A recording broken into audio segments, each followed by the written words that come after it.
Hey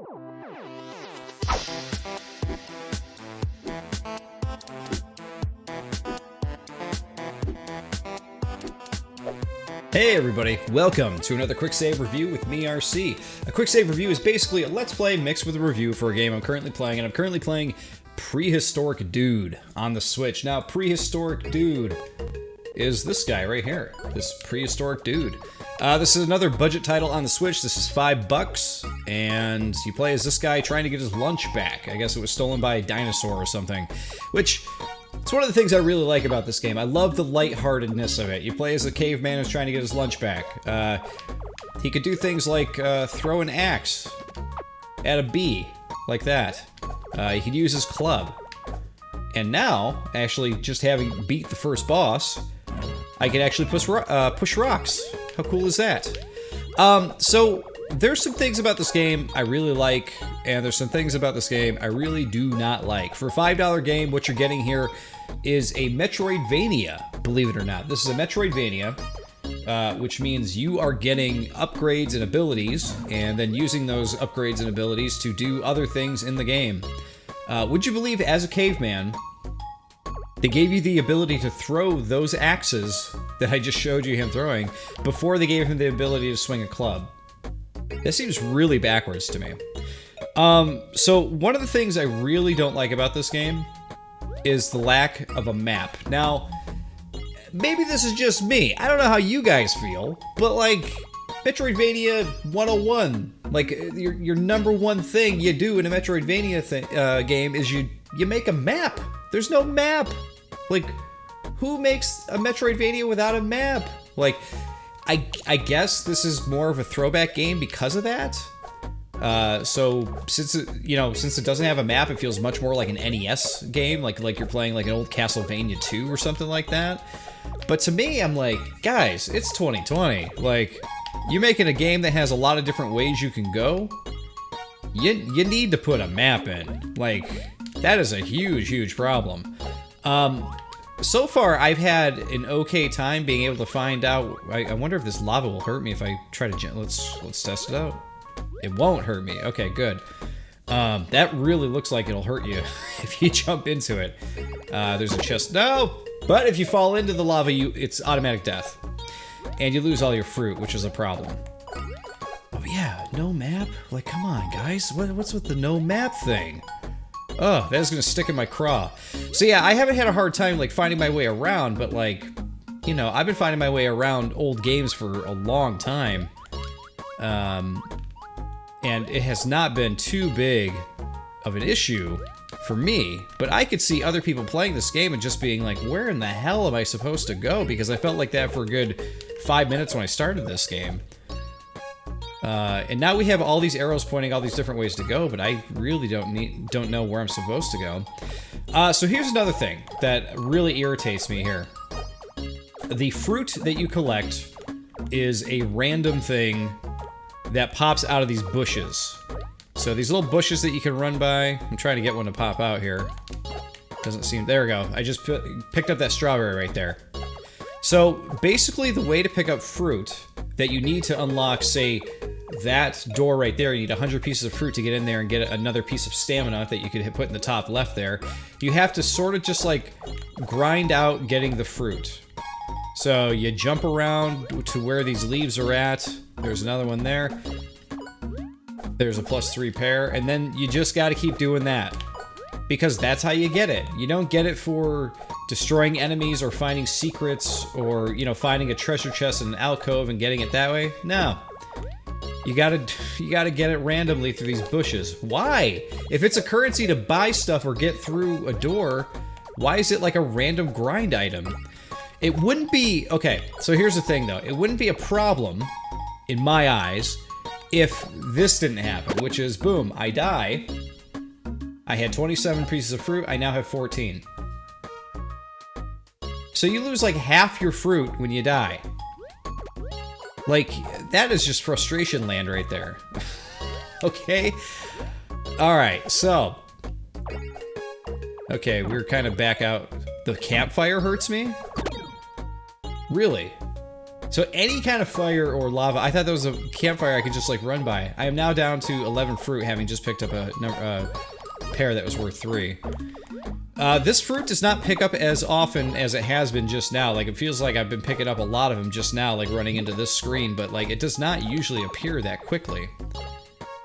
The variety of enemies so far in this game has been pretty good. Need to activate all levers to unlock this path. There's a 3. I actually really like the first boss, too. They didn't make it so you have to attack the boss. They made it so the boss actually has to hurt itself, which I thought was clever. It's not anything that hasn't been done before, but it works. And it's something a little bit different. I know one of the other things I could point out here, too, is that with the club, it works great when you're on the ground, but when you're jumping, it kind of picks when it wants to work. And sometimes it doesn't, so you can't count on it. Like right here, I'm hitting the button to club, and sometimes he uses it, and sometimes he doesn't. I don't get it, man. I really don't get it. This game has the makings. I feel like I say this a lot about, okay, so we gotta defeat the enemies first. This spider's got like a homing missile of a web there. This game has the potential to be like a really cool little throwback, you know, quick Metroidvania to play. But like with all the little issues and stuff with it, it's like really hard to sit here and go like, yeah, this is something you're gonna want to play, because you know there's other Metroidvanias out there that this is the predicament I run into a lot. We just picked up a nice key, by the way, for defeating the enemies and then hitting that lever. I feel like I say that a lot with these budget games, though, but they're $5, and I always feel like for $5 more, you can get games at $10 that are way better. You're going to have a much better experience. I really don't understand the point of making a game for $5 that just feels completely, you know, half-assed, really. And I'm getting to that point now. Like, I like reviewing the budget games because I feel like in the past, like the ones that I got, and maybe it's just because it was the first time I was exposed to them, I don't know. But I really, okay, that is actually going to give us another health thing. I got to find a switch to get to that. But I'm finding more and more often now that like with these budget games, they oftentimes are just rehashes of other games. Big surprise, right? Sometimes they just feel like, you know, reskins of other games. Said I needed to find a switch. Where is the switch? Aha, there it is. But we gotta watch out for this spider. There we go, we got him. And it's not that this game is like completely awful or terrible or anything like that. It's just missing a lot of quality of life stuff that would really, like, for instance, like if this game had a map, a lot of the other stuff with it would be really forgivable. There we go, we just grabbed another heart. But maybe I'm expecting too much for a $5 game. But is it too much to expect that the club work every time I hit the button when I go to do it? Like, is that too much to ask? It's just little things like that where I'm like, is $5 like really worth your frustration of dealing with this, or would you rather kick in $5 more, get a $10 game, or even a, you know, $10 more, get a $15 game, especially when the Switch has so many sales going on with different games, and just get a game that you know you're going to have a better time with. That's where I'm running at to at this point, you know. Take that guy out. Try not to let these spiders get at me here.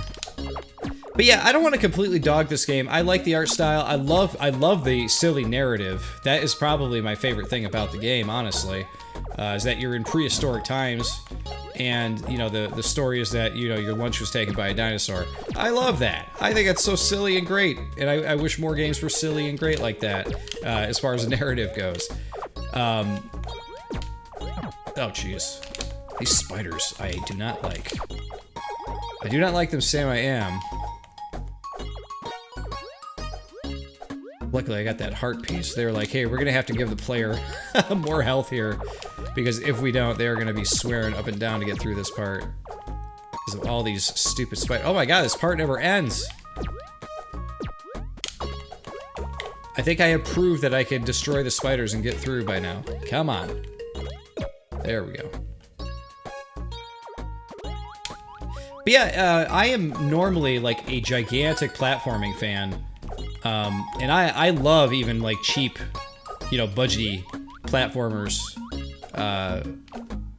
But you know, when I come back to certain games, or rather when I start certain games and get into it, there are times where I'm just like, okay, this one is just not cutting the mustard, you know? I feel like this game probably would have appealed to me more had it come out back in the, you know, in the 80s or early 90s on the NES. But yeah, I don't know. For me, I'd rather just boot up an NES game. Like let's play DuckTales, you know what I mean? Let's play that instead. Do we explore every... Okay, so we had another way to go over this way. So this is another thing. You gotta constantly try to remember where you're going. I hate these snakes, by the way. Swing your club, dude. He's not even swinging it on the ground. Is it a stamina thing? Oh my god, that's what it was the whole time. It's a stamina thing. It doesn't explain that. It doesn't even tell you that. So every time you swing the club, there goes your stamina. So I keep hitting it, and he's only swinging every now and then because it's a stamina thing. The game never explains that. So when I'm up here swinging, you gotta wait for your stamina. Alright. At least I know now. Pretty dumb, though. I'm not sure that this is a game that really needs, like, a stamina bar. It's just supposed to be a fun, silly platformer. You guys ever play games where you play a game where they put systems in that you're just like, why is that even in the game? Does it really need to be there? I know a big one was, you know, when people were playing Breath of the Wild on the Wii, and they introduced the, you know, the mechanic where your weapons break. A lot of people were just like, why? What's the point? And otherwise, you know, pretty good game. And you get enough of those decisions in a game, and it ruins it. That's really what it is. You could have a game that looks amazing. You could have a game that is fun to play, fun to control, but you throw in enough of those little decisions like that, and players are just gonna be like, what in the hell were they thinking? Well, at least that makes more sense now. The stamina thing. Jeez. I was getting so irritated. I'm like, why can't I swing my club right now? That makes a lot more sense. Can we go through the boss door? I need a silver key to unlock this path. Okay, so I got one silver key already. I don't know if we're gonna be able to get the next silver key to get to the boss, because I have no idea where it's at. Is it the bushes over here? No. So this is, again, another issue with the map thing is that, like, now I have to go back, try to figure out where the key could be. And I forgot about the fire again. Key wouldn't be down there and all the fish stuff, would it? No, I don't see a treasure chest or anything there. It did go up here. So this is why no map is a problem. And why maps being in games has been a thing since forever ago, and just a thing you do now. I don't know, guys. Maybe I'm complaining too much. Don't think I went this way yet. Oh my god, we got booby traps.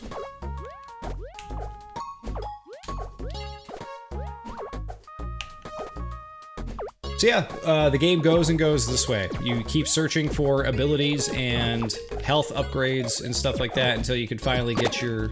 Oh my god. Never gonna open one of those 100 doors, ever. And this guy shoots so quickly, like how am I supposed to get over there and get to him before he hits me? Is that even a thing? Is that a thing I could do? Yeah, I don't think the stamina thing is needed. I think that could go.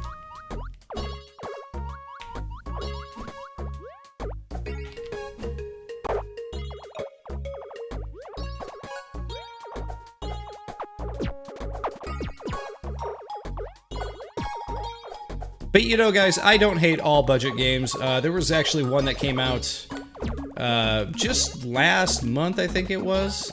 It was Clash of something. It had the 3 characters in it that were like kind of based on like 90s or 80s cartoon characters, and I thought that was great. The game itself was really, really well put together and everything. I thought they did a great job with that. For a budget game, it was definitely worth your money.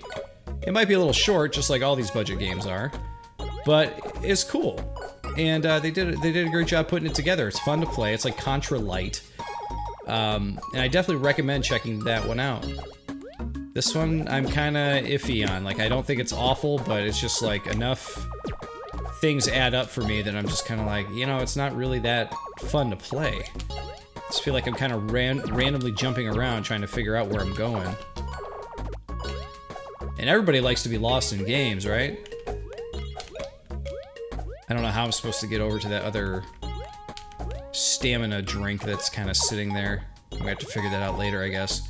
Maybe I get a double jump at some point? I don't know. Hey, I got some cake, though. So yeah, if you want to check out this game, you know, just keep in mind there's gonna be a little bit of a learning curve to it. I think that's really like the worst case scenario.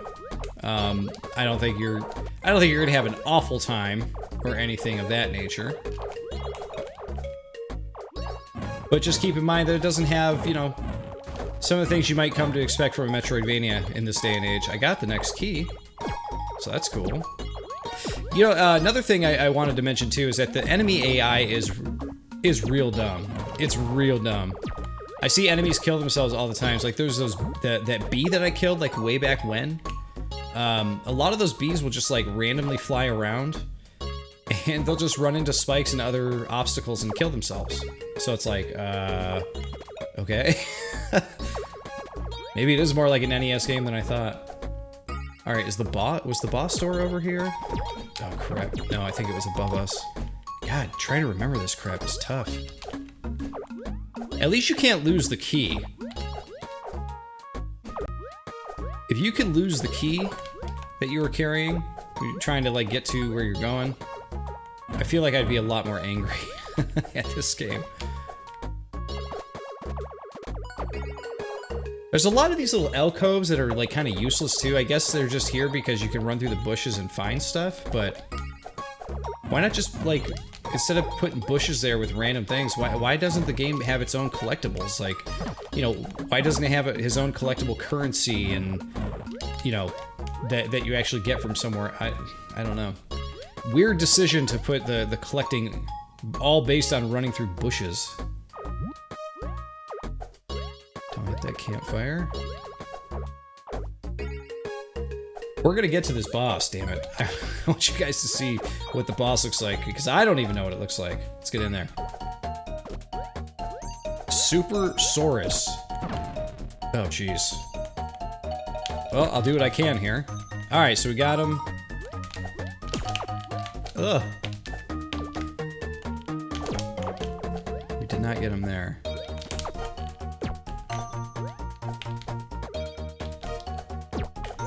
Ah, I ran right into it. But the good thing about dying is that even... What is he doing way over there? Ridiculous.